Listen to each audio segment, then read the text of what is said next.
Here I am, Leon C., aka Morpheus. Now today we're going to talk about a subject that we probably all heard of before, but we're going to hear it again. And no matter how old you are, or what age you are, or what type of status, this can be particularly and probably specifically for you.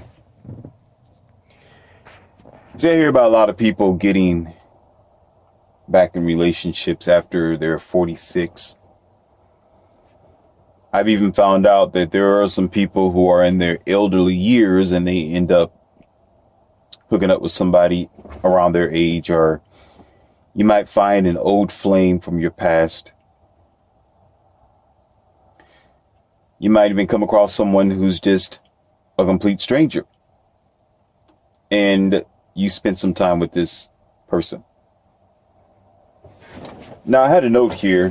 Let me see if I can pull it out, because I had a statement for this that's very golden, and it pretty much blew my mind when I wrote it down, and it made a lot of sense. And bear with me as I get this. Usually I'm better prepared, but it's like one of my busy days, but I have to put the message out there for you. Sometimes I write things down on a napkin. I'm original like that. What can I say? Okay, so come to find out, it is not available for us. So I'm just going to go by my instincts and my memory. But of course, as you know, beauty is in the eye of the beholder, as they say. Now I'm going to go ahead and give you this red pill before we even get started, because I'm going to start opening up some eyes and give you a different angle as to why this is important. And as I always do, I'm going to take my red pill right now as well.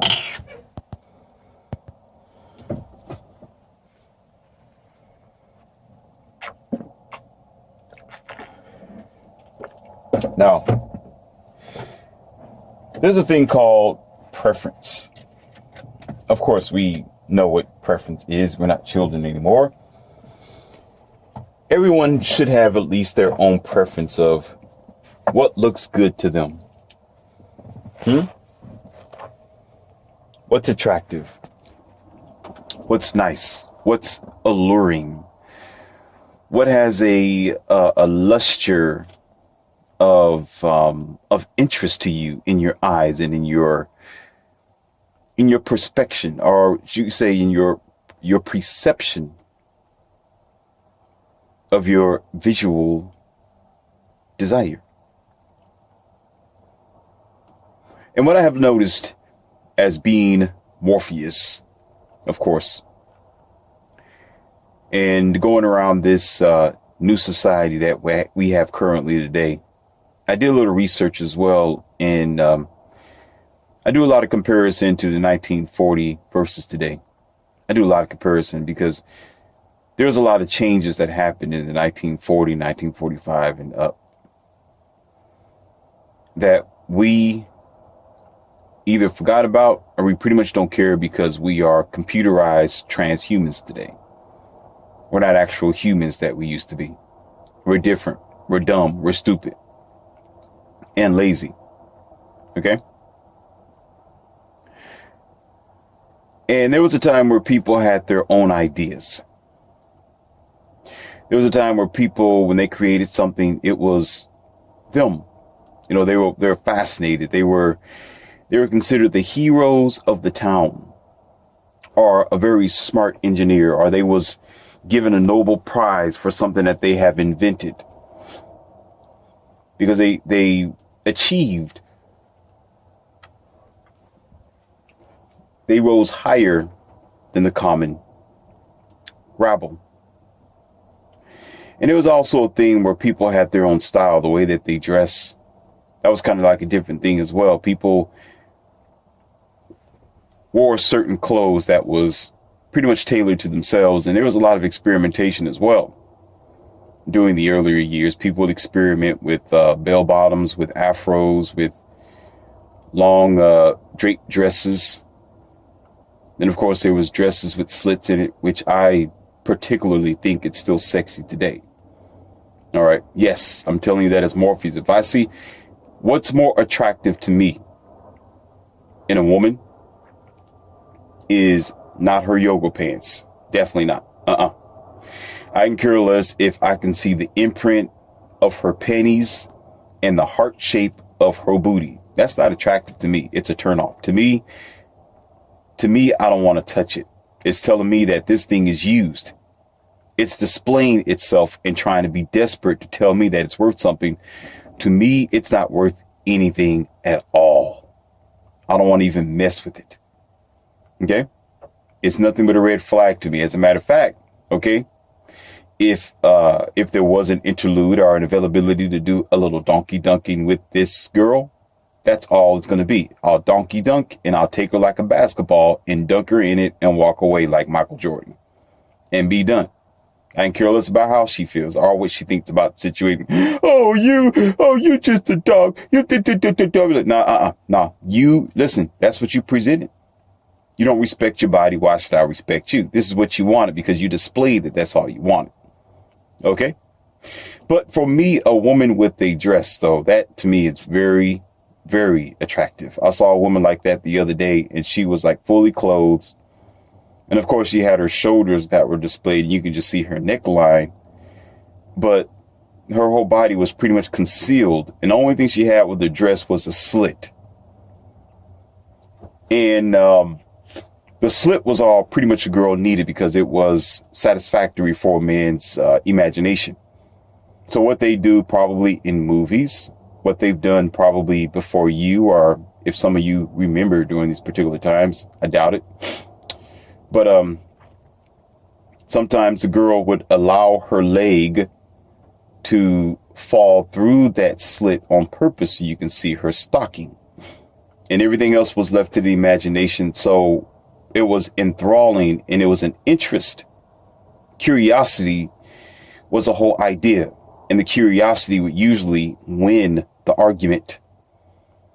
And then what makes it even better is if her body is really in shape, if she truly looks good underneath and she do have a beautiful heart-shaped booty and nice looking shapely legs and good shaped up calves, then that was the ultimate bonus. Then it's almost like when you opening up I'm sounding like Forrest Gump or somebody. When you open up a box of chocolates, you definitely don't know what you're going to get. It's true. You don't know what you're going to get, but that's what keeps the box of chocolate sitting on your lap. One flavor is coconut. The next flavor might be cherry. Then you have another flavor that's just pure chocolate and peanut butter.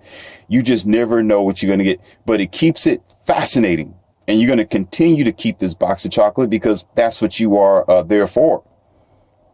But every piece of chocolate tastes good and it's had variety and it was fair to your senses. It was fair to your mind. And it was especially exclusive to you, to the man. If this woman with the dress and she's covered up from head to toe and she's walking around, yes, other men may be curious because men are visual and men have an imagination, but her body is for her man at home.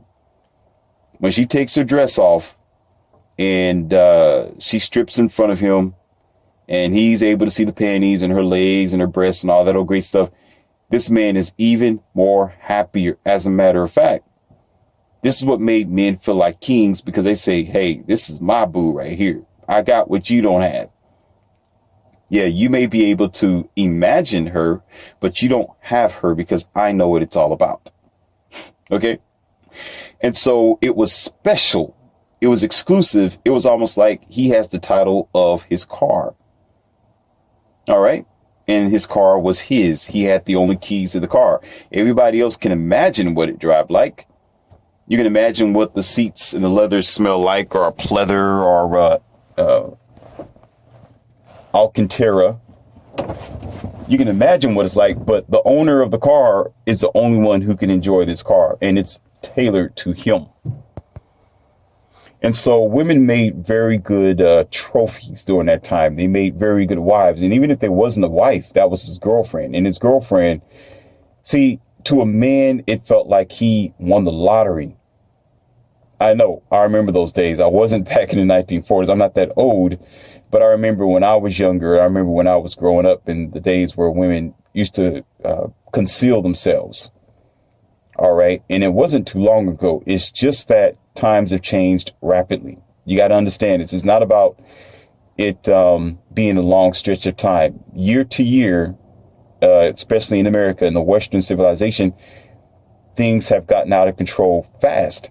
In a matter of 2 to 3 years, whatever was going on last year or 3 years ago, one would consider that as old. And I'm going to tell you how that happened. Actually, I've already explained how that happened in one of my audios, and I've already explained that as well in my book called 2020, America Rise or Fall Hard. But I'm going to explain it just a little bit, and then I'm going to get back onto the subject of beauty in the eyes of the beholder. All right. It first started with the commercial. That's right. It starts with your commercial. It starts with your television called social engineering mechanism. Okay. Advertisement. Trying to show you something and trying to sell you something and trying to sell you. And so, of course, year to year or several months, there was always something that came out new. And they would call it the next best thing. Or they would say, this is the new such and such, such and such. This is the new Toyota. This is the new Dodge. This is the new this. And it was always new. It was always this. Or here's the new Jordans. Here's the new Pelly Pellies. Here's the new Rockaware. Here's the new Fubu. Yes, when Fubu was like that. All right. And of course, people go for it. New Nikes. And they'll think about, okay, if I'm going to stay above or stay in line, if I am going to move and interest the crowd and my followers and people, let me go ahead and don the latest outfit, the latest dress, or the latest style. All right. And so there are plenty of people who stayed in line with that. You can imagine how expensive and dumb it was, but they did it anyway because they had no self-identity. Yeah, I'm saying it. People who feel like they need to follow the trend don't have a self-identity. No, because you don't have your own style. You don't have your own way. You don't have your own code of dress. You're following everybody else because you're no different than them. You're just a group, a herd of sheep that you're willing to sign up for. All right. Then you have the actors. You got famous people and singers. And of course, when they go back to their parlors and when they get their what do you call that? Their makeup artists and their hairstylish styles. OK, they want to make sure that they stayed in line as well with the latest fashion. And so some of the people that were putting up their makeup and chopping off their hair and coloring their hair, they were the groups of people that modified how these actors looked. And the actors as well with their makeup artists worked in line with the producers or the movie. So they all worked together to try to get this person to be not only a sales pitch or to sell the product or to sell the movie, but also to sell you a style that's going to make the artist, or shall I say the makeup artist, very popular. Or the one who made the dress, or the one who made the outfit, the one who made the shirt and the hat. You got me? Because what happened is, ooh, that actor had this certain type of dress on. I want that too. Then, of course, you got every other type of company, warehouse, and clothes maker, and some on China overseas and say, you know what, let's make it again, but we're going to make it cheaper. And then you got some other people trying to dress the same as this actor, because a lot of actors, artists, singers, rappers, they have a lot of influence on the dumb mind. Yes, they have a lot of influence on the dumb mind of an individual who don't have a center of self, no self-control, or self-directory. That's terrible to have no directory. It's terrible to have no sense of yourself, because in order for you to identify who you are, you got to identify who you are through someone else's identity. That's a very retarded, dumbed down, absent of self mentality. It's an absent of life. And then these very people are confident that they're walking down the street with Prada perfume on, Gucci bag, and this dress that some of the actors wear, and high-end shoes or pump heels or whatever that they are wearing, right? And they think they're somebody. No, you're nobody, because you got to take on somebody else's identity in order to be comfortable in your skin. That's called having low confidence and low self-esteem.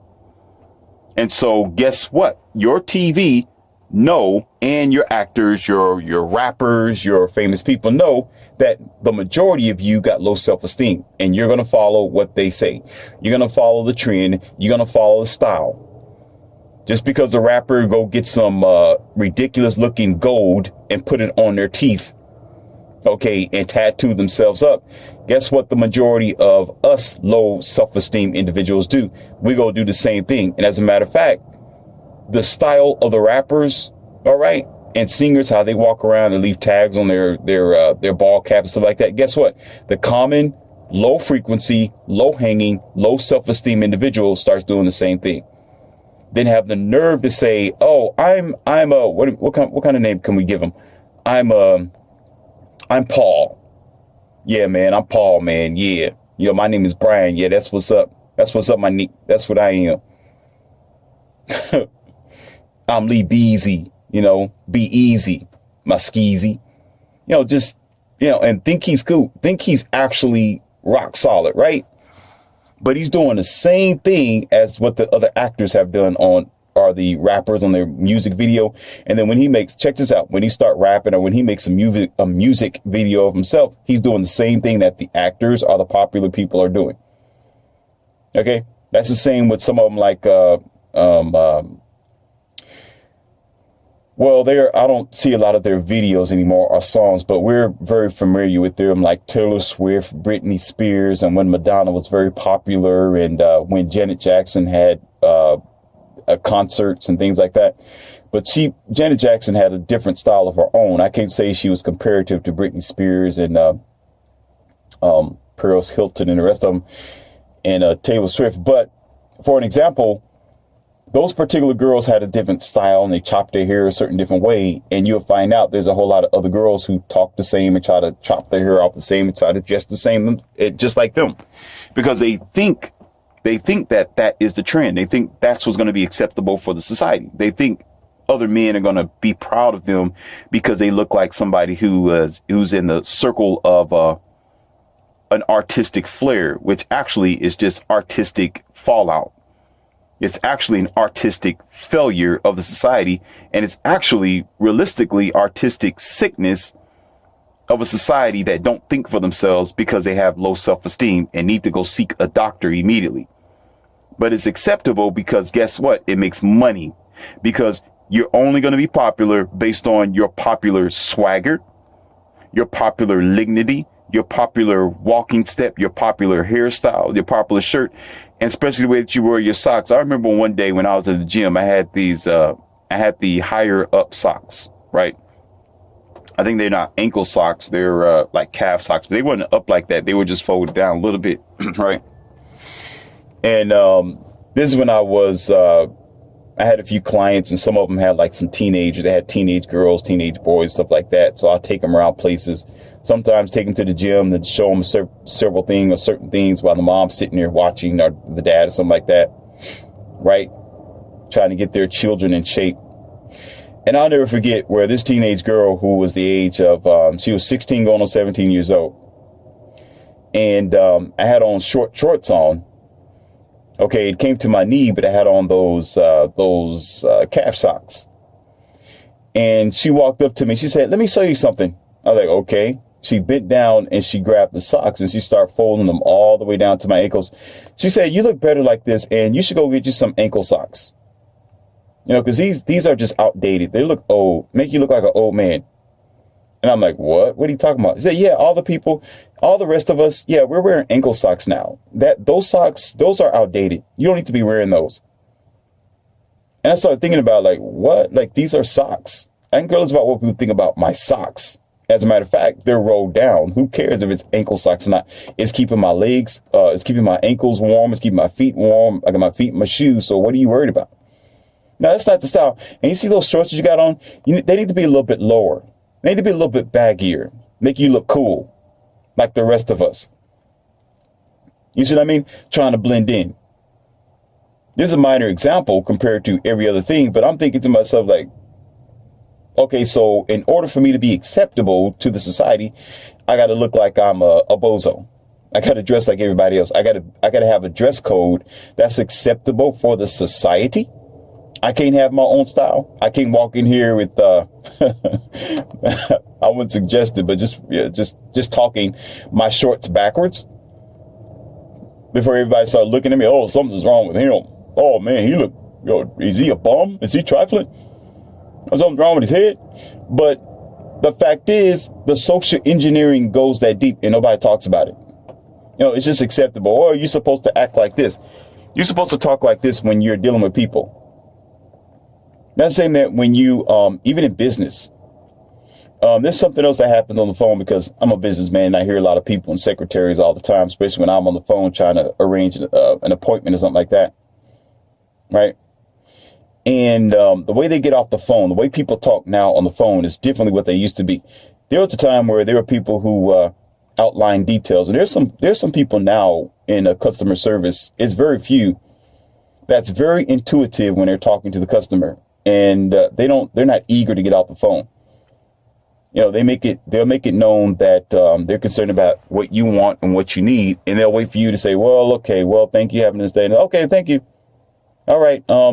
We'll call you back with this such a service, or thank you for calling us. Appreciate your service and have a nice day. Right. But there is a thing that some of the people who I know live in their cubicles. Right. They work in warehouses. They're thick into the corporate world and they're CEOs and they're all the way up there in the echelon. Right. They work like 11 to 12 hours a day. When I'm speaking to these individuals, there's a different lignity that's the same with every last one of them. They don't even know each other. There may be somebody who work in Amazon versus somebody who might work in a car plant somewhere. Right. And when they get on the phone, they speak the same. You're like, what the hell is going on? Why are they talking the same? And it's how they get off the phone most times. And they talk, okay, Kay, all right, see you later. All right, yep, all right, goodbye, bye, bye, bye, bye, bye. And it just real quick, real robotic, real out of lack of soul, no energy, no interest in the conversation. Just, okay, I want to get it done, beat that, bye, bye. We're done, we're finished, bye, bye. And I've noticed as well, with some of the college students, when they fresh out of college, some of them begin to talk the same as well. Some of them have a certain dignity and a certain language that they always use, and they want to encap on it to try to prove that they're actually dumber than everybody else, but try to prove that they're smarter and more intelligent than everybody else. They're just more complicatedly ignorant. But that's the same. They walk around the same, just like everybody else. So I can tell usually when I'm having a conversation with, hey, did you go to IU last year? Oh, how did you know? Oh, I was in Purdue. And you come from Harvard? I did. Oh, okay. I figured that. Like, how did you know? You know anything about Butler? How did you know about that? I don't have any Butler shirts. I didn't, it's on my car. How do you know? Well, you sound like a Butler. You sound like you just came fresh out of your mother's egg. You talk the same, just like all the rest of them. So the point about that is engineering is what I'm saying. If you listen to what I'm saying, it's engineering that's been acceptable for a person who's supposed to have a individual identity. You don't if you're just like the next person. You can't be if you're just like the same person and you try to live, talk, and be just like them. Because nobody wants to be the odd man out. For one thing, you don't want to be the black sheep, even though, yeah, we're sheeple. Most of you love being sheeple and getting your hair chopped off every year and don't give a damn. Okay.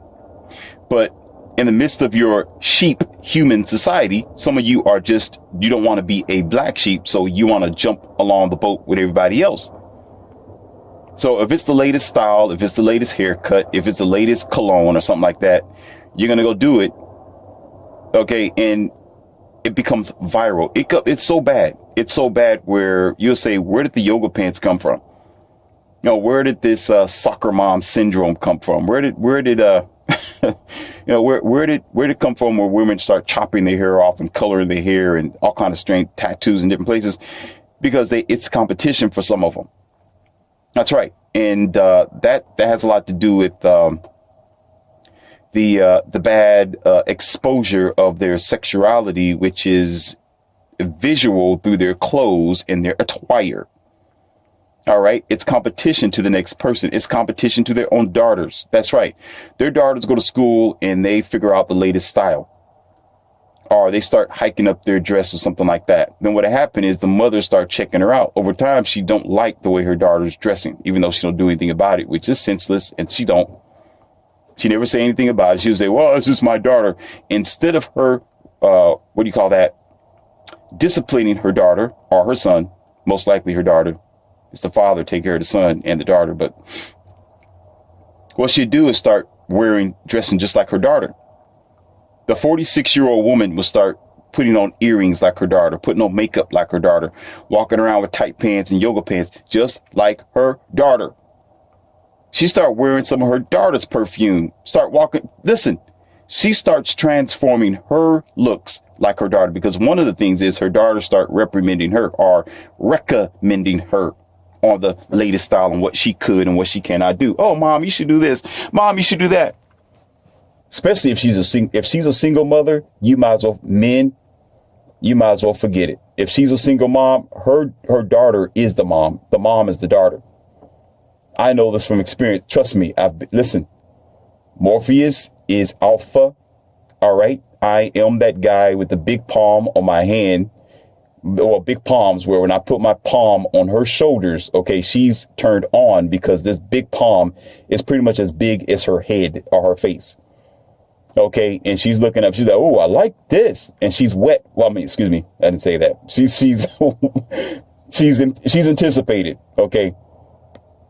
She's anticipated and interested in have a high expectation. Okay. So there is plenty of single baby mothers. Okay. There is plenty of single women, and plenty of them who will actually change their attire immediately because they want to be my interest. Okay. They want to be attractive. So what they'll do is, okay, they want to be like the daughter because they understand the daughter is young, the daughter is viable, the daughter is fertile when she's about 21, 22 years old, right? Okay. The daughter has hips. She's growing. She don't have a lot of miles on her. So what ends up happening is two things. The mother is envious and definitely jealous of her daughter. And she also will become competitive to her daughter. So she start dressing like her daughter and try to dress down more than her daughter. Try to talk like she's a teenager. Okay. Try to talk a little younger than her daughter. If her daughter's 23, she wants to talk like she's 22 or 21 in competition to her own daughter. And if her 22-year-old daughter is interested in me, okay, then she herself is going to try to take the interest for herself. She's going to try to say, oh, well, yeah, my daughter is this and that, and she's not mature, and try to put the daughter down. Of course, the narcissist mentality. Yeah, we know, being a narcissist, trying to destroy her daughter's appearance because she wants to be the one to look good. She wants me to be attractive to her. And then while she's doing this, she's trying to pretend as if she's never been in a relationship. Yes, she has a daughter. Okay. And then therefore, over a length of time, she's not mom anymore. She's the daughter's best friend.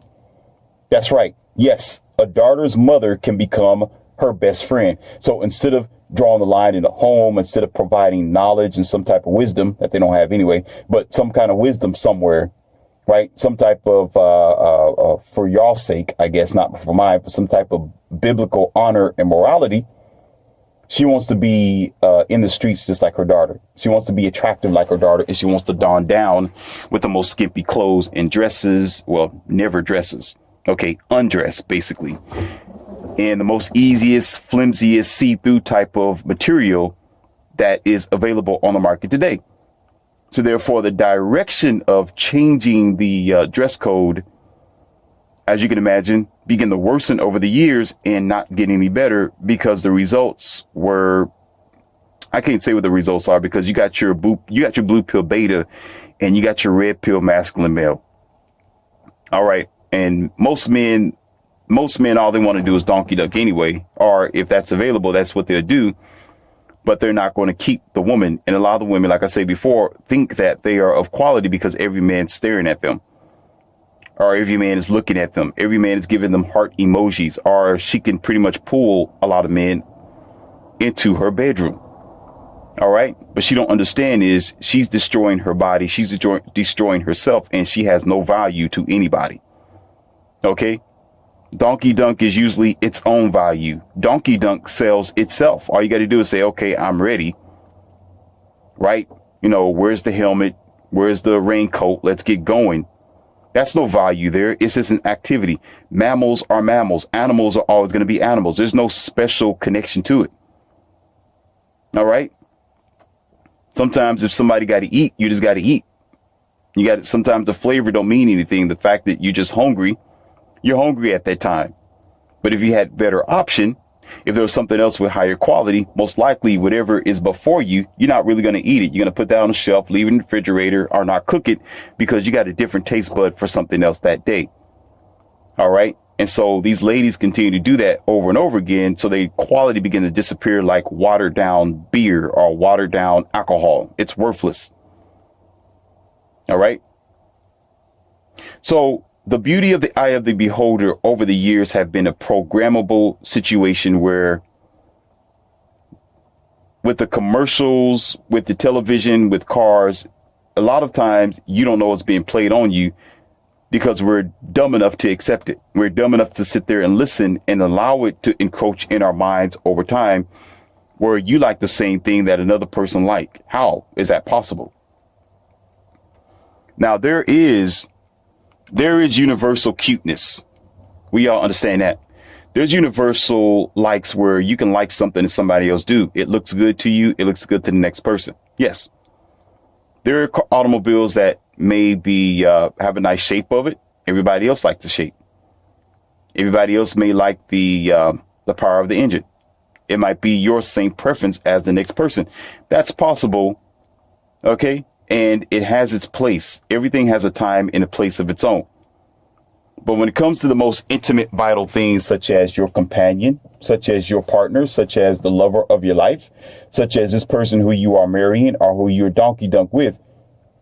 All right. That's on another scale as well.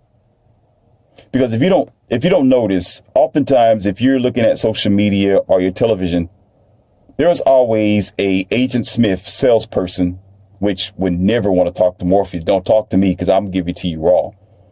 I'm going to tell you right now, I don't hold back. On YouTube, I'm very nice. I have to be. Okay, because I got to teach you, and I'm your professor here. I can't teach you if I'm speaking languages that's going to make you feel bad about yourself. Okay, I can't do it. But face to face, if I'm dealing with people and those type of salespeople are sales pitch, talk about, oh, look at this cute dog over here. Or this lady over here. Oh, she's attractive. She's cute. The first thing I'm going to do as the man that I am, okay, is look at him or her and say, who the hell you think you are to tell me what's cute and what isn't cute? I'm the one to tell myself if I'm attracted. How do you know I'm attracted to it?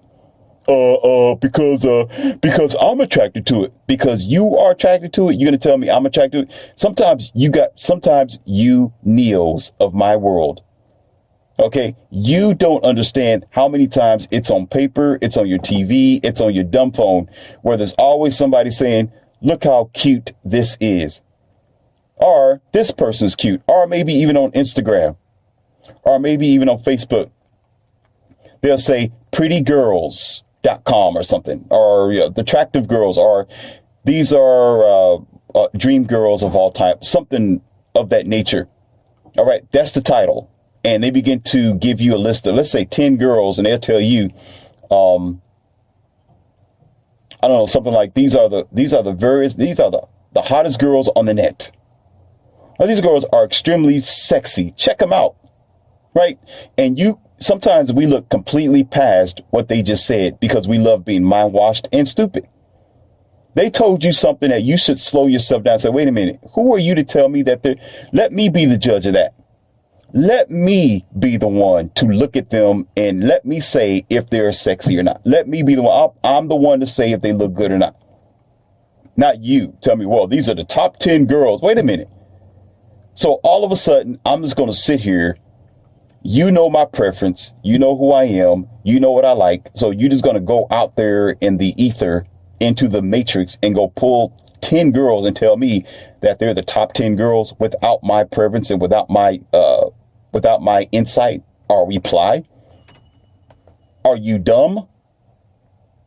Are you out of your mind? The fact is, they do it because a lot of you betas and self-hating, low self-esteem people are willing to sign up to them. Okay, I guess they are the 10 sexiest girls. And then you look at it and you're ignorant to the point where you don't realize there's several of them there that aren't as beautiful as you think they are. You're just looking at it because what they tell you, oh, they're the top 10 sexiest women, are the top 10 sexiest women of the 2020s. Are the top 10, listen, this is another thing, the top 10 tracks. I'm gonna get to that in a moment. I am going to get to that in just one moment because it applies the same all the way across the board. I'm talking about wherever you are, it's all the way across the board. Even 5-star ratings that you give restaurants and products, it's the same thing. All the way across the board, somebody's trying to tell you what you think about an item, but you never even evaluated it for yourself. As a masculine male, if I don't put my signature on it, if I don't say anything about it, I don't give a damn about how you feel or what you think. You better shut your mouth. Don't come to me talking that stupid stuff. I'm, ooh, she's attractive. Look at her over there. I'm gonna stop and be like, listen, you are a bumbling, dumbed down, bogoti, donkey doo-doo looking dude. Don't come to me giving me your garbage. All right, it's almost like you go to the bathroom. Instead of you taking the flush, you put that crap on a plate and you try to send it to me. That's your preference, not me. I got my own way in life. I carve my own path. You understand? I made an audio called, y'all need to check that out because it might have something to do with why I'm talking right now. It's just the way I am. I can't help it. All right, I made an audio called What is Alpha? All right, or the definition of alpha, something like that. And it's not, I think the title is, it's not about who you are, it's what you do. Okay. And in that description, I told you about a man who's able to carve his own path. I carve my own path. I make my own street. You understand? My path isn't going to be based on your preference or your idea. It's going to be my idea. It's going to be what I want, whether you like it or not. I don't care about how you think, well, oh, look at her. She's a 10. I'm going to say, whose 10 are you talking about? Listen, that should be the reply. Whose 10 are you talking about? Oh, she's a Chicago 10 or she's a Chicago 4.5. You know, and my return will be, are you a child? Are we still in grade school today? Are we still in grade school? How ignorant can you be to sit here and tell me she's a Chicago 10 or a Chicago 4? What do you know I like? I might like somebody who looks like a 4. I may be the type of person where this girl over there with some bifocals on, right, in a long dress, she's silent and to herself, hair done up. She got it like a little bobby up there and a book under her arm. I might think she's a 10. That might be a 10 for me. To me, I might walk up to her and be like, oh, baby, you're beautiful. You're gorgeous. I like you. Oh, me? I'm just an average girl. Yeah. But your average to me is a 10. You got me? But you got this moron over here talking about, oh, look at this girl over here. You know, she's stripped down. She got yoga pants on. She got tattoos all the way up to her neck. She got fake lips. She got fake boobs. She got fake eyelids. Probably everything is fake, but it looks good. But she's a 10. This is a Chicago 10. No, that's your 10. It's not Morpheus's 10. It's not my 10. That's your 10. There is a major difference. Okay? This is another reason. It's included why I don't get into the circle of talking about, okay, she's a 9, she's a 10. She's a this. She's a no, no, no, no, no, no. We all have our own preference. I can call us what you think. I have my own choices and I make my own decisions. And what I like may not be what you like. And I might even switch up every now and then. Try to tell me what a 10 is. I remember I went to a town when I was on vacation, right? And it was somewhere in Costa Rica. And I was hanging out with 2 or 3 different guys, and they were talking about how there was some beautiful white girls down there.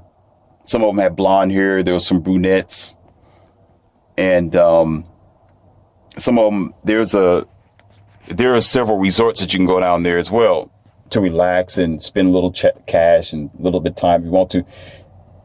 And I was like, man, we need to go down here to this area over here and check out these chicks, man. They look good. Oh, they got beautiful white girls over here. I said, yes, my white sisters, they're very beautiful and attractive. And I'm thinking to myself, yeah, they have their looks sometimes. Yeah, man, we need to go out there and check them out. We're going to go down. Man, there's some 10s down there. Look at that. Woo, you want to see some 10s? Let's go see some 10s. All right. At the bar, I seen some Latinas, okay, that was sitting on the other side, and they were a little bit concealed, a little bit modest, beautiful, long black hair, right? Light skin, like caramel skin over there. To me, they were looking like 10s, not whatever these dudes was talking about.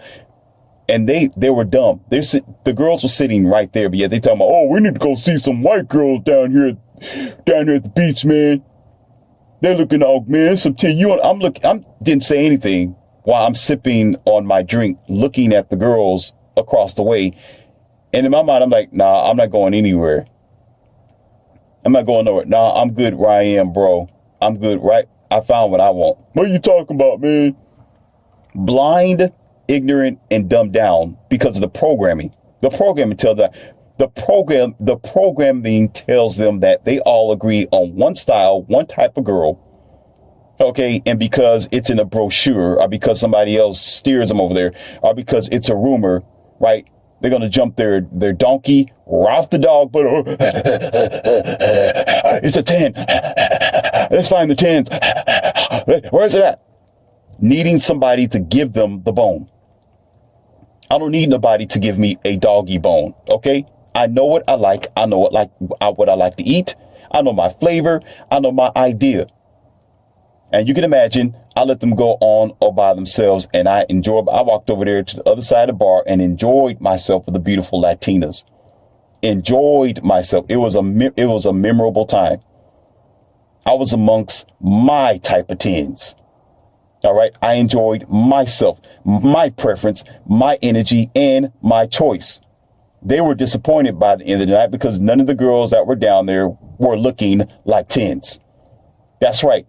Nobody wanted to give them their number. They didn't even want to hook up. They were stuck up on themselves. As a matter of fact, they thought they were so good looking because everybody hyped them up. That's right. The girls knew about it. That's why they were down there. To catch them, some of these well-established, stable men. Okay? So everybody, because they got hyped up, everybody's talking about how good the girls look down there. Okay? Especially on vacation and certain resorts and stuff like that. Guess what? They were deceived. Completely deceived. They went down there. They came back talking about, oh, man, these girls were average. Man, they didn't look all that good. They were all stuck up, and what's good? A couple of them were married. I'm like, what do you expect? It's Costa Rica. What do you expect, dummy? You're going by what somebody else is telling you what your preference should be. Okay? And here I am sitting down smelling like Latina spice, and they were, man, listen, if I could do it all over again, I would do it again. I enjoyed myself, and I love my Latinas. With a big L and a big heart. Okay? I was like, hey, that's where I am. It's like God answered my prayers when I went out there. I wasn't even looking. As a matter of fact, I was going on vacation, enjoying my time. I wasn't interested in anything. And as soon as we walked into the bar, I'm sitting there like, okay, well, since they're here. And then that's when the boys start talking stupid. They didn't even pay attention to what was going on the other side of the bar. It was somewhat during the summer too, and it was bright sun. It wasn't like there was a shaded area where you couldn't see them. It wasn't shaded. And some of the guys looked over there and was looking around, and you can hear it in there's like, man, I'm gonna go somewhere else and find somebody else. Man, I'm gonna find me some tins. That's what happens when you got a programmed mind, because what you need, what's great, could be in front of you, but you can't see it because your mind is deceived. None of them was as happy as me by the end of the trip, and they were all bitter and salty. I didn't tell them anything until they get this audio about what happened. I enjoyed myself. I was a happy man going back home. Never forget. So the problem is this. We got this idea here in America that, and again, getting back to me, let's go back to the music that I was going to talk about. Where they'll tell you, oh, these are the top 10 tracks of 2020, or the top 10 tracks of 2018, the top 10 tracks of 2014. And then they put it on the disc and give you this all-time hit disc. Some of y'all know about that, right? The hip hop greatest discs. And me as a smart guy, again, carving my own path, I'm looking at like, who are they to put this together and tell me that this is what I want to listen to? I won't buy it. I got my own tracks. That's right. I am the one to say, okay, I enjoy this song and I like this song. So what I'll do is I'll make my own CDs and I'll make my own tapes and say, okay, I got my own mixture. I like this artist. I like this song. And you'll be surprised. What they'll do is your dumb radios, okay, with very smart, unintelligent people. Yeah, that's right. Smart, unintelligent people. What they'll do is keep playing a certain track over and over again till you're sick of it. Okay, it could be a good song. It could be a great song, but they play it so much where you hate the song now, and you don't even hear the artist. You don't even hear the artist's name because you hear it so much, right? And you think that that's the only song that they made, but you forget that this artist got a whole CD somewhere. They got a whole album. They got 14 songs on a disc that sound great, sound really, really good. But what your radio would do are your social media and social engineering by people who just looking for a dollar bill and trying to promote themselves and promote the rappers or the artists and the singers. Guess what they'll do? They'll keep playing that one song and make you think that that's the only song that they're known for, that they're popular for. And if you talk to the artist, or if you talk to a lot of people about that particular artist, pretty much everybody will relate to this one song. The one song is what this artist or the singer is known for. Monkeys. Plain monkeys. Now let me do something for you. Do, do, do, do. I'm a dodo bird in the Academy of Wildman. That's what you are. Okay. Simply. And guess what? And it becomes so popular where every time you go to the club, check this out. When the clubs were open, especially certain towns, places, New York and Los Angeles, right? They'll end up playing, the DJ start playing that same song over and over again, right? And they got the whole club actually have a regiment and a certain protocol as to what songs they're going to play in that night. And they're going to try to play at least 20 to 30 popular songs that everybody know. And guess what happens? If everybody's sitting down, once they get enough liquid courage in their body, called liquid courage in their body, everybody jumps up on this one song that everybody know of. Ooh, that's my jam. They jumping up and like, woo, ooh, I know this song. Ice, ice, baby. Ice, ice, baby. I'm like, what the hell? One time, check this out. I'm sitting there and I'm relaxing like I always do with my glass of water and ice, pretending as if it's something heavy. And the DJ played a song and I didn't know what was going on. All of a sudden, everybody jumped up and I hear girls screaming in the background. You know, they jumping up with their shirt on. You know how the white girls do. You know, they be hopping around in a circle, look like somebody put their ass on fire, right? And then some of the white guys with them, they go in there, try to pretend like they're dancing like disco. Not to cut y'all down, but just saying. I'm white myself, so what can I say? Mixed. Anyway. So y'all get up there, and I'm like, what is going on? I'm like, what's going on here? Now, what is this all about? And of course, it took a couple of seconds. Like, oh, it's because this popular song. And it's not, listen, it's not a cultural difference here. Everybody do it. It's in every culture because the song's been played over and over again. Right. You get this table of black girls sitting there. They're all quiet, talking like a little chicken. And this black guy thinking that he got some swagger and he's cool, right? He's standing up over the 2 or 3 black ladies with a glass in his cup, trying to look like, what do you call that? Lil Jon and the East Side Boys, leaning over her with his dreadlocks, thinking that the girls are interested in him. But when the song come on, right? A popular rap song and a popular song that everybody knows about, she'd be like, oh, that's my, I can't say it. That's my spit. And she'd get up, straighten out her dress or whatever she's wearing, maybe a curtain or something. I don't know what the hell, you know, sheets, but she try to pull it, whatever it is, her daughter's dress or something. And she call herself walking up there. And guess what? They get down as well. Do the booty bump, drop her like it's hot, right?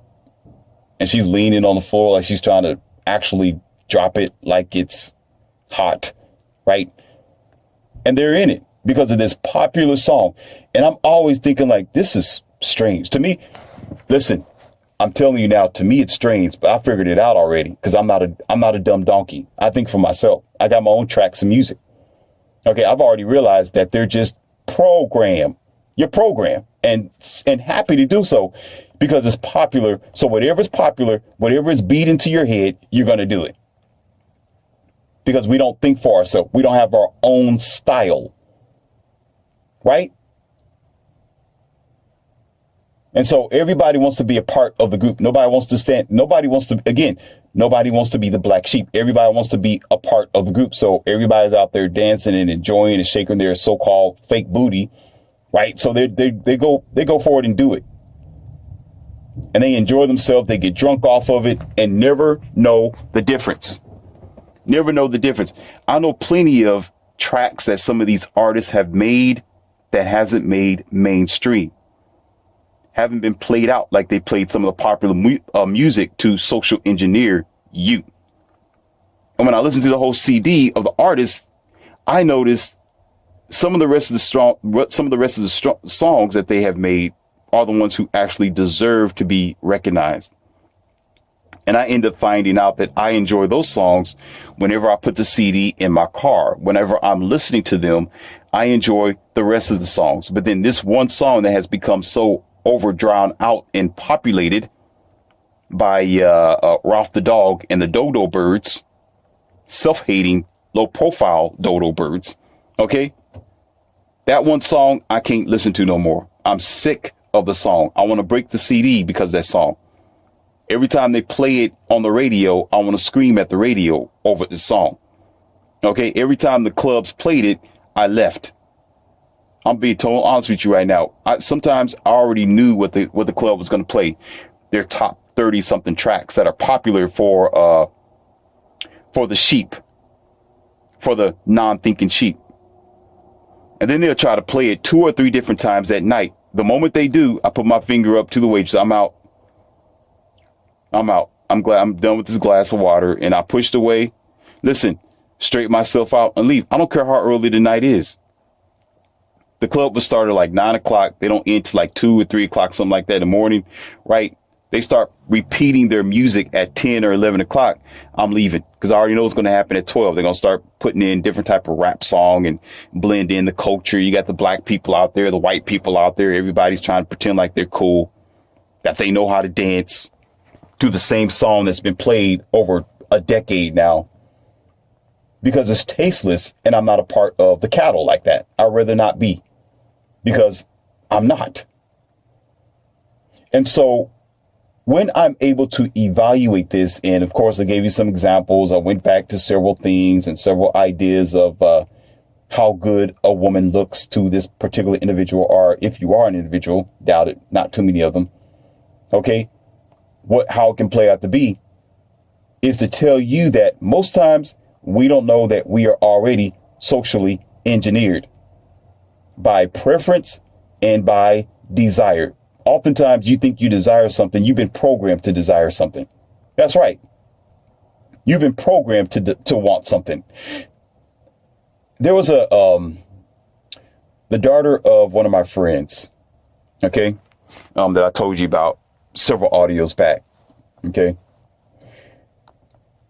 When I stopped by to tutor her, and her dad was standing in the kitchen, and I said, where's so-and-so? He pointed over there where she was in the corner. Okay. Closed the door, locked it. And of course, she run up to me with her little books and everything. Oh, we're getting ready to do this today. Blah, blah, blah, blah, blah. You got some homework and write paper. Okay, what your teacher say, blah, blah. Okay, jargon. Okay. But to make a long story short, when I had a chime on my cell phone, usually I just turn it off. But I had a response on my cell phone. Someone was trying to get in contact with me. And I put the cell phone down, and she was looking at the cell phone, and she stopped doing her homework to look up at the cell phone. And I see that she was looking at it, and she asked questions. I don't mind her asking questions. Actually, I enjoy it when she asks questions. I prod her to ask questions all the time. I remember one time I actually told her, I said, listen, if you, whatever you're curious about, just ask. I don't care what it is. Okay. You can tell me anything. You can be open-minded, and I will answer your question the best that I can. And ever since, she's just been opening up and just talking. Sometimes I can just sit there and she talk. It's the funniest thing. It's almost like she's actually just trying to have a conversation with a grown adult, and she don't know the difference that she's just a child, right? But she thinks she's grown because she's just talking, and it's my fault. I can't help it. Sometimes I just listen to her, just let her just talk, because it's funny, and I learned some things about what she talked about.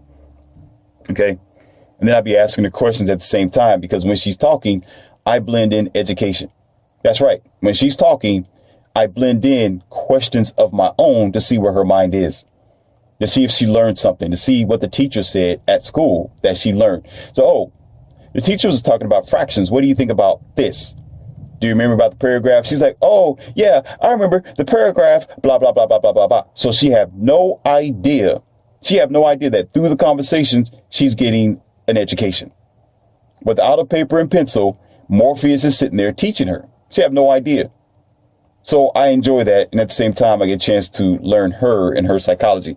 So when I asked her, I said, how was your day? Oh, my day's okay. Do you know that Christmas is coming like 6 months from now? Yeah, they'll do that. That's kids. They will do that. They definitely will. It can be January. This is, Christmas is coming. I want that for Christmas. It's going to be like 6 or 7. Yeah. I want you to remember. So she said, I guess I know exactly what I want for Christmas. I said, what do you want for Christmas? She said, I want a cell phone for Christmas. Because she was looking at the cell phone. Remember, she was staring at the cell phone. And I'm feeling bad now because I'm thinking maybe I should have hit it. And, I don't program children to be computers or to be desiring of these adult-like machines that we have. It's for adults, not kids. Some of you parents don't get that. Yeah, I said it, whether you like it or not. They're not for kids. Kids got their imagination. They need to be learning paper and pencil and a book. I had to bleep that out. And a God-loving book. You always want to take a cell phone and slap in the child's face and sicken them with your computerized Mark of the Beast chipped tracking devices called a cell phone, a dumb phone, because you're so smart. That's your problem. That's what y'all like to do. Okay, but let's go forward before I get pissed off at my own conversation. Okay, but it's true. That's what's happening. Y'all rather go get a tablet or something like that and a phone and put in your child's face instead of an actual physical book. Geniuses. Anyhow, so I begin to ask her, say, why do you want a cell phone? Oh, because it's so cool. It's so nice. It's so great. You got colors on it. I can play games on it. You got games on your cell phone? Like, no, I don't. Do you got games on your cell phone? I don't have games on my cell. If you need to get games on your cell phone, I want to play games on your cell phone. You have to tell her, no, that is not what the cell phone is for. And you need to be sitting here with this paper and pencil and learn something. That's not for you. And of course, I talked about this before, but I'm going to just run across it real fast. Next time I stopped by, when the mother was there, guess what she had in her hand was a cell phone, but it wasn't her cell phone. It was her mom's cell phone. Her mom's cell phone. While she was in the kitchen cooking something or whatever the hell she was doing. Okay. She wanted her children to be quiet by giving them the cell phone so they can watch dumb stuff, dumbed down, uneducational, distorted colors and synaptic blinding and consciousness destroying colors and lights in their face. Okay? So please be sure every time when I stop by, I make sure she didn't have that in her hand. So no, you got to put that somewhere else. Take that in the bedroom or take that in your front room. Take that wherever else, not in front of your children. All right. Put that somewhere else because that's why she wants a cell phone. Don't know anything about the cell phone, but she wanted because her mom is sitting there playing with it in front of her, and her mom go ahead and tap something on the cell phone and say, here, you can look at this and you can look at this. Here's your cell phone. Play with this game on the cell phone. Nothing educational, but here's the cell phone. And then guess what happens? Here's the double whammy. They got the dumb television on and the cell phone in their hand. Answer, Morpheus, that question. How the hell are you going to have your dumb TV on that's supposed to be showing a Dora the Explorer, but yet your child has a cell phone in their hand that they're looking at instead? Now, first of all, you're burning up electricity. OK, so you're stupid there. Second of all, you don't know the difference between educating your child versus distracting your child and just entertaining them. That's why we have kids today which are lazy, non-productive, and so stuck on the television and flashy colors because we don't understand that we have socially engineered them. It's our fault. And then we want to blame it on the government. We want to blame it on the people who make the devices and the computers. They didn't tell you to put it in their hands. You do it on your own. They didn't tell you to take that tablet and put it in front of your daughter or your son's face. You did it on your own. Aren't you the mommy or the daddy or the step parent? Get your mind right. You wonder why they don't want to touch a book anymore or go to the library anymore. They're not excited about going out playing anymore in the park, getting their knees dirty and muddy because your mind is dirty and muddy with ignorance.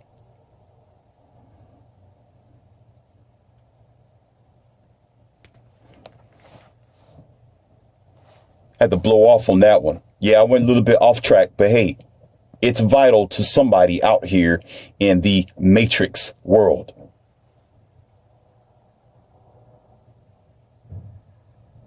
So getting back to the conversation again of preference. When it comes to the devices, the items, and the music and everything that you usually do, yes, your desires are programmed desires.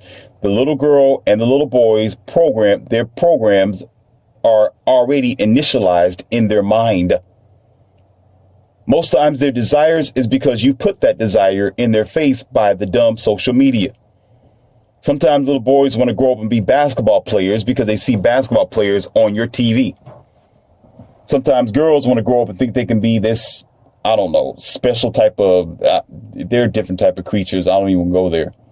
I got different descriptions for that. But they want to grow up and be something because you program them that way. You give them that desire by your life, by your broken marriage, by your broken relationship, and by your attitude that you have towards your husband or your boyfriend.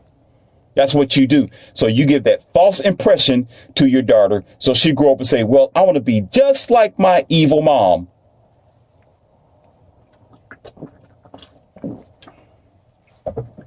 I don't want to find an identity of myself. I want to accept the identity that she's given me because it seems a whole lot more fun and lucrative.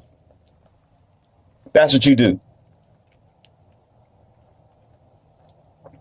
Social engineering is a very in-depth thing. It's very insidious, and it's an encroachment that when you have no instinct, you have no pineal gland, you have no self-interest in yourself. Yes.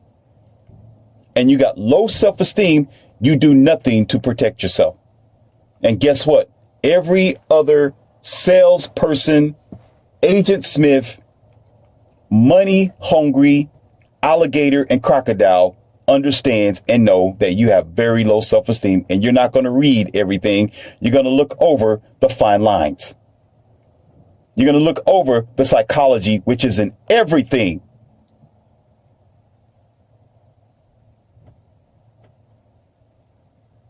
They label it for you. They say, oh, look at this sexy, sleek car.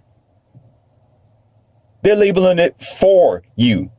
I'll be like, why are you telling me this is a sexy, sleek car? Is that your preference? Are you trying to say it's my preference? No, they're trying to say it's your preference. Or they have in front of a door or something like this, the most adorable dogs. And I'm always, you got to stop right there. Most times I tell you to stop right there.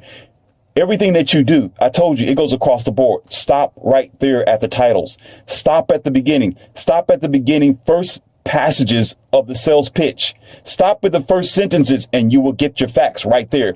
They're mind blocking you right there. The most adorable. You'll be like, wait a minute. The most adorable. To who? To you or to me? Oh, I get it. You won't listen. You want me to believe that they're the most adorable so I can buy into your program. That's what it is. Oh, so you want me to believe that they are the top 10 sexiest girls of the world, or she's Miss America. You want me to believe that.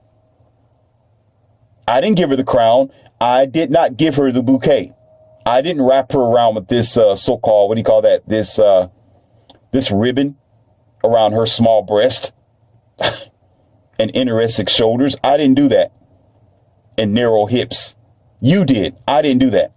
I didn't say she was Miss America. You did. I didn't choose her. I don't know this woman from anywhere, but you do. But now all of a sudden, oh, she's Miss America.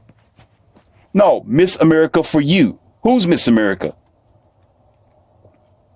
I don't know this woman. Oh, she's the most attractive. Every guy is interested in her. Who are you talking about? No, you want every guy to be attracted to her. You want her to get this type of interest, and you want her to be shown as a product because you're going to be making money from this product. Whatever she's wearing, that's going to be money. Whatever she looked like, that's going to be money for the teenagers looking at her saying, ooh, that's my next role model, to be just like her. I want to be just like Michelle Obama. I want to look just like her. Ooh, the lady of the country. Look at her. She's a good wife to her husband. This is what you're supposed to be looking like, young ladies. And guess what? Oh, that's a very powerful couple. I want to be just like them. So here's the question I like to give you when it comes to this, because check this out. Think about it for yourself. All right. I'm going to try to make it very kindergarten for you because I have to. OK. You hate yourself that much where you don't enjoy your own choices and your own preference, nor even give yourself gratification for appreciating you. You got to appreciate someone else to appreciate you. If someone was to ask me today, if I was transformed to be a child again, let's say I was 8 years old, okay, and I have the knowledge that I have today. If I had that opportunity and they were to ask me, they'll say, little Morpheus, what do you want to be when you grow up? Y'all know what I would say? Myself. Who's your role model? Me. I know what y'all thinking. Oh, that's narcissist. No, hold on. Shut your mouth and listen to what the professor's saying and learn something. Okay? They'll say, what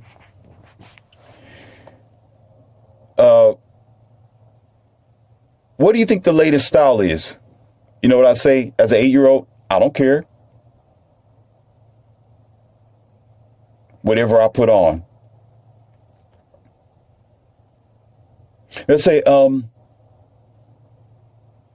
you want to have a relationship just like Michelle Obama and her husband? Do you want to look just like them? Do you want to be this power couple? Do you want to be like this on TV? Do you want to be like Family Matters? You want to blah, blah, blah, blah, blah, blah. You want to be like them? You want to be like that?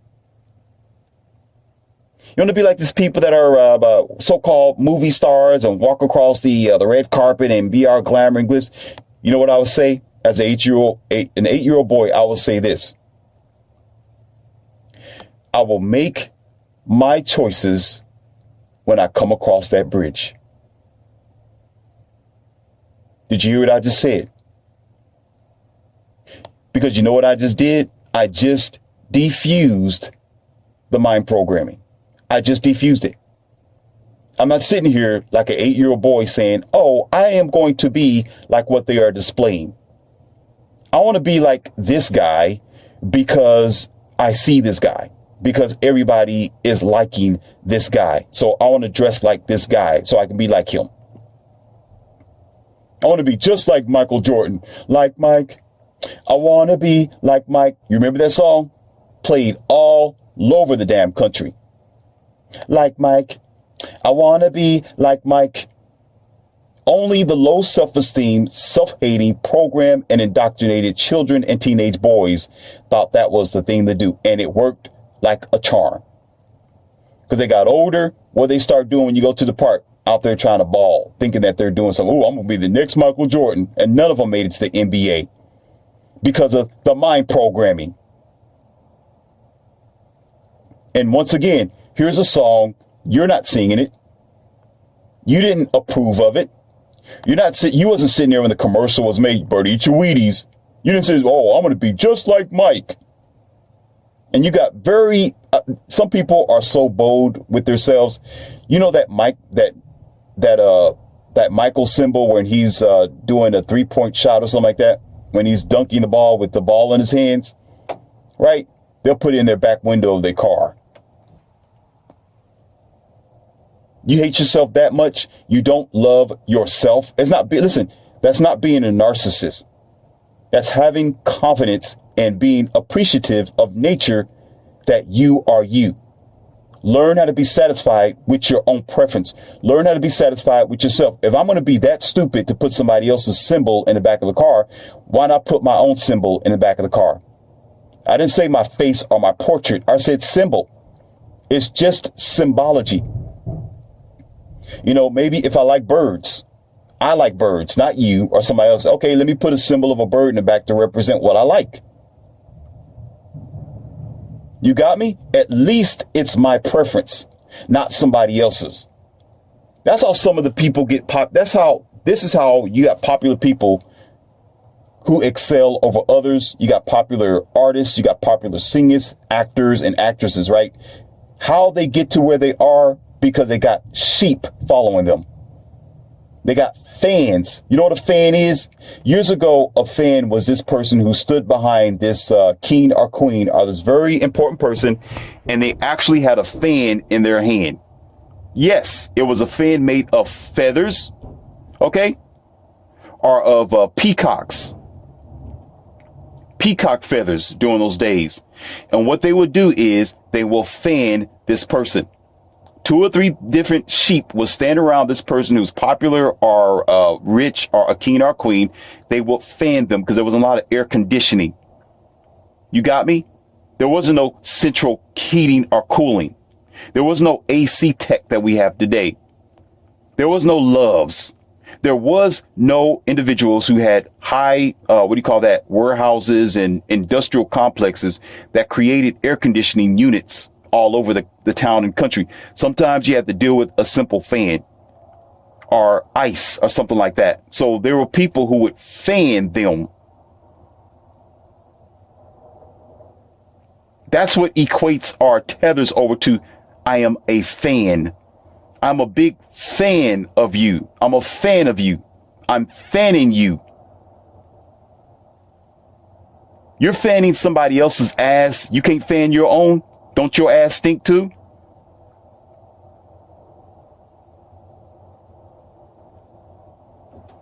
I tell it like it is. I don't care what you think. I'll tell it like it is.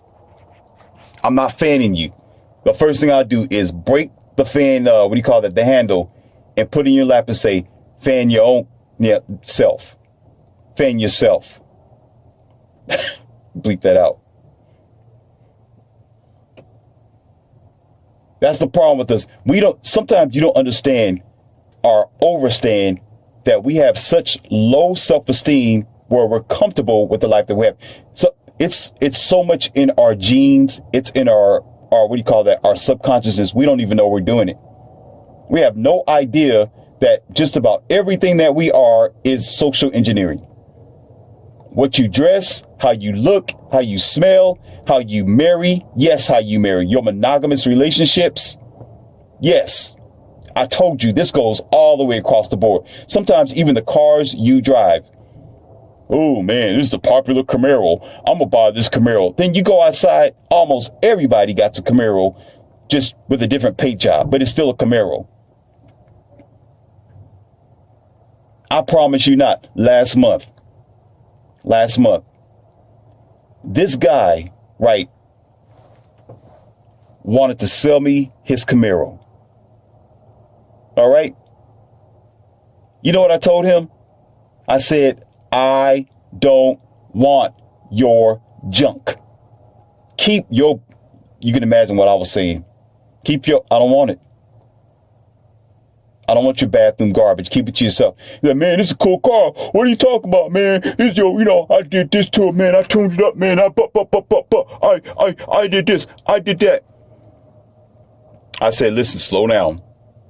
Slow down. First of all, you're talking to Morpheus. I am a professor. I'm a teacher. So I'm going to do my just diligence and teach you something. So I want you to shut your mouth and listen to what I have to say, child. Listen. Okay? Before you get your panties in a bunch, you start turning to a beta, because apparently you are. By design, you are. And so listen carefully. I'm not saying that it's specifically a pile of junk. I don't want it because all of you got it. I don't want a Village bicycle in any form, shape, or fashion. I got my own style. If I'm going to drive something, I'm going to drive something that's exotic or different than you and the rest of the sheep. I'm not like you.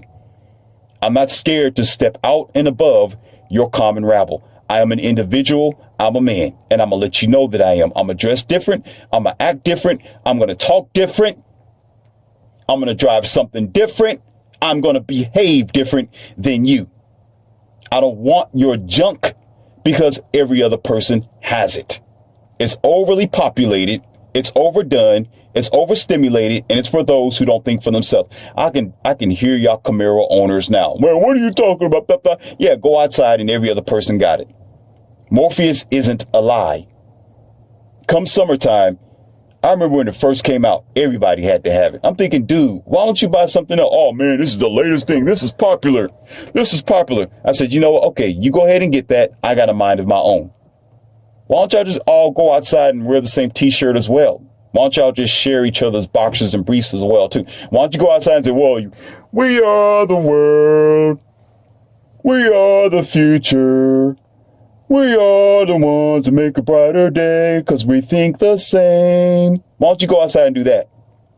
And take your lollipop with you.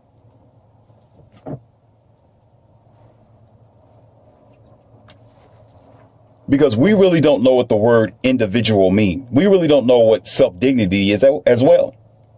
We don't understand low self-esteem. Y'all see, the problem with people is this, and I'm going to get off this audio because it's going too long. Because I think I drilled it home enough. Y'all got to listen today. Listen, the problem of it is having low self-esteem. We mistake our self-esteem for looking like the next person. You don't feel good about yourself unless you are in style like the next person is. Unless you are in the circle of the sheep. Unless you are in the in crowd, you don't feel good about being this different person. You don't feel good about being the different person dressing differently because you ain't confident about yourself and you have low self-esteem. You have no desire to enjoy who you are. And in order for you to enjoy who you are, You got to enjoy being like somebody else. You got to enjoy rapping like somebody else. You got to enjoy driving like what everybody else is driving in order for you to enjoy yourself. That means you're not an individual. You're a puppet. You're a sheep like the rest of them. You can't say you're an individual. Just say, well, I'm just a part of the in crowd, and be done with it. Be honest with yourself. If you was an individual, you won't look like them. You won't walk like them. You won't drive like them. You won't think like them. Oh man, I got a Camaro over here. Yeah, he got a Camaro too. Yeah, y'all both got Camaros. Oh, mine is yellow. Oh, his is purple. So it's still a Camaro. You're that dumb? It's still the same car. Oh man, I got my engine beefed up, man. I did an engine swap on mine, man. I got some new Pirelli. Yeah. Okay. When I look at the car, the tag says it's a Camaro. It's still a Camaro. You're still the same. You are still not an individual. You are not yourself. You are that person. Now we understand. Don't be childish on my channel. I'm going to tell you right now. Don't you dare come over here and be childish. I will listen. Take your childish, immature self somewhere else. Grow up when you come over here. Morpheus, you know me. I don't play. Listen. It is common sense and it is elementarily childish. And I should not have to say this, but we already know sometimes you just buy something that somebody else had. Sometimes you do like what other people like. Sometimes it just so happened to happen like that by the universe. All right. So I'm not talking about, oh, I brought this first and then they just so happen to buy it over here. Yeah, shut your mouth. OK, I don't need your childish over here. What I am talking about is when it is an awareness, and it is an awareness on the general basis. Everybody's wearing yoga pants. Huh? Everybody is doing this certain way. Everybody wants to be a monogamy. Everybody thinks this way. Everybody feels this way. Something's wrong. That's not an accident. It's engineering. Everybody feels like their music got to be this way. Their mind got to be this way. Their haircut got to be this way. That is not an accident. It is social engineering. That's not an accident. Only the very few is an accidental situation where, oh, well, I like what this person like. We just got something in common. OK, even in your dating circle, it's not an accident anymore. There's no such thing as like it used to be. Oh, well, we got this in common. Ooh, you like this, too? Wow. Let's get together. We got an equal yoke here. It's not like that anymore. Because even in the dating circle, we still talk the same because we are social engineered. They'll tell you what you are supposed to say, what you're not supposed to say to your partner, what you're supposed to do, what you're not supposed to do, how you're supposed to sit there in front of them if you go out to a restaurant. That's if you do. To try to get the date the person. They'll tell you, oh, you got to have wait a couple of days or wait a year or wait 2 years. You got dating coaches that are telling you what you are and what you are not supposed to do. And so when you meet several people, it seemed like they read the book just like you did. They went to the same dating coaches that you went to. Social engineering. Social engineering. So it's not like, oh, you like this? I like that too. It's no surprise anymore. It's like, yeah, I expect this. I expect for him to do this. I expect for her to say that. I expect for this person, because guess what? Social engineering, programming, because we are not an individual anymore. We are program puppets willingly because we have no self-esteem for ourselves, nor do we love or enjoy who we are as an individual person because we sold ourselves for an idea. We sold ourselves for someone else's idea, for someone else's style, and for someone else's design. So you are not yourself. You are a program puppet. You are connected to the matrix. And until you change the dynamic, until you pay attention to what's being said and done to you, you will never save yourself. You're always going to be a social engineered sheep. You are to like what you like and don't give a damn about what other people think about your preference, because it's your preference. The moment you jump off your square to try to be like everybody else, you're done. You can't call yourself an individual. You are a part of the herd.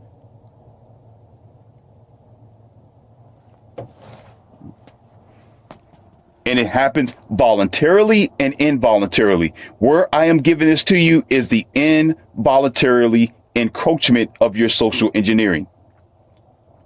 All of us talking the same, walking the same, thinking the same, doing the same thing. Your program, they don't even have to put a computer chip under your skin. Your mind is already programmed. You're already done. Talking about, oh, the vaccination got stuff in it. You're already done. You're finished already. You're already programmed. You're already doing what they want you to do. The moment you turn on your dumb TV, you're done. The moment you go along with everything that's said on your social media and you getting social media yourself, oh, everybody's doing this, I guess I'm going to do it too. You're done. You're finished.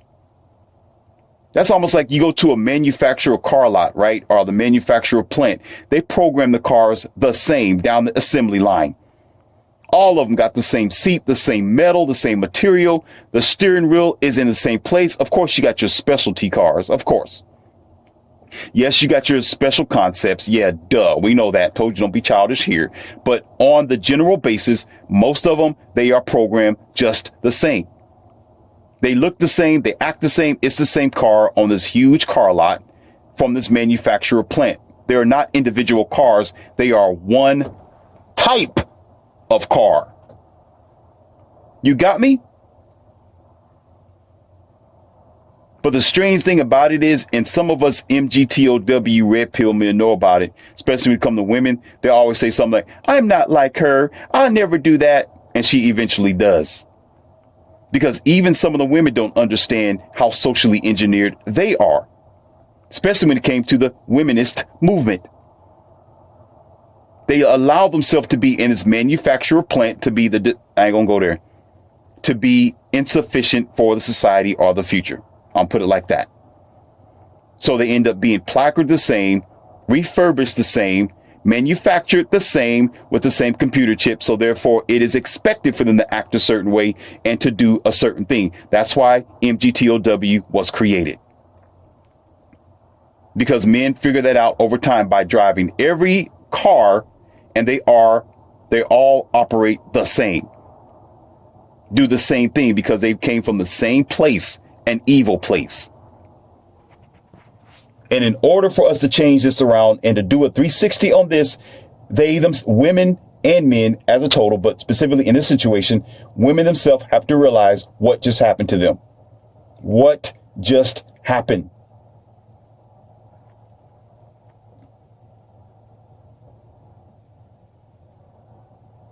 So beauty is definitely in the eyes of the beholder. It should be. But we are allowing the society to socially engineer us to what is beautiful and what isn't. What looks good, what don't look good. Eat this, don't eat that. This tastes good, this don't taste good. Try out our awesome burger over here. It is an awesome flavor. It tastes good. It gets 5 stars. And there you are, mind blocked, mind washed, and dumb enough to go do it just because they said that. Instead of having your own taste buds, you might be like, oh, this is nasty. This tastes like crack. Yeah. No duh, Sherlock. When did you figure that out? When you started thinking for yourself, or never?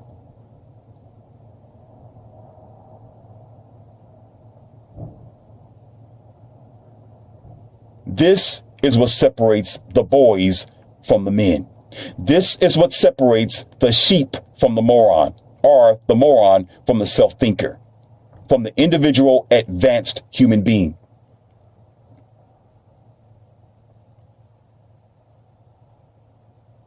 Don't take Morpheus's word if you don't want to. It's by choice and by self-desire. The one thing that you are here for in your own life, and I can't tell you what God or the universe thinks for you or have for you, but I'm pretty sure one of the major things on your list that you are here for, and that's to appreciate who you are as an individual. The more you turn yourself over like pancakes and flip yourself like you one of those type of new companies and jobs, flipping houses and flipping cars and flipping stuff, the moment you transform your truest intentions and desires and self-choices and self-esteem, okay, you have no rights to yourself nor your own soul. You gave it away. You are a byproduct of someone else. You are programmed. And again, it is voluntarily and involuntarily that this is happening. Pay attention a little bit more about how involuntarily this is happening to you. Stop letting people tell you what looks good, what's sexy, what's attractive, what tastes good. You figure it out for yourself. Start labeling it for yourself. You name it. Stop letting people package things and give it to you the way they want you to have it. Package it the way that you want it and accept it the way you want it to be accepted. And you got some of these self-hating people that are part of the Agent Smith program to try to tell you, well, you can't really have it your way all the time. You may not be able to have it your way all the time, but you got your life, don't you? Isn't it your life? Aren't you Sarah, Jane, Paul, Jonah, Joseph, Carrie, Kent? Aren't you yourself? Don't you have your own social security number? Huh? Don't you sleep at night alone? Sometimes you don't sleep with them. Even if somebody's laying next to you, you're still sleeping alone. When you close your eyes and you drift off to whatever land you go to, that's just you by yourself, no matter who you dream about. Okay? When you are lowered 6 feet underneath the ground, it's still just you.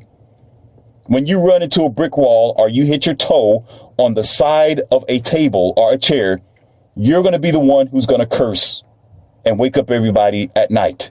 Not anybody else. Nobody else is going to feel your pain but you. Therefore, you should tailor things to your likeness and understand that the whole society on a general basis, check this out, the majority of the society is based on socially engineering you to program you like you are some type of computer or a car off of a manufacturer lot.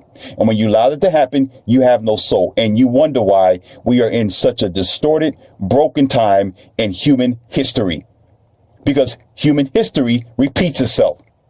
Because you're selling yourself. This time, you're not selling yourself by just sitting there having a rope around your neck or you picking a pickaxe for some slave master. You're selling yourself because you're taking on the identity of other people and not yourself. So you give your identity away.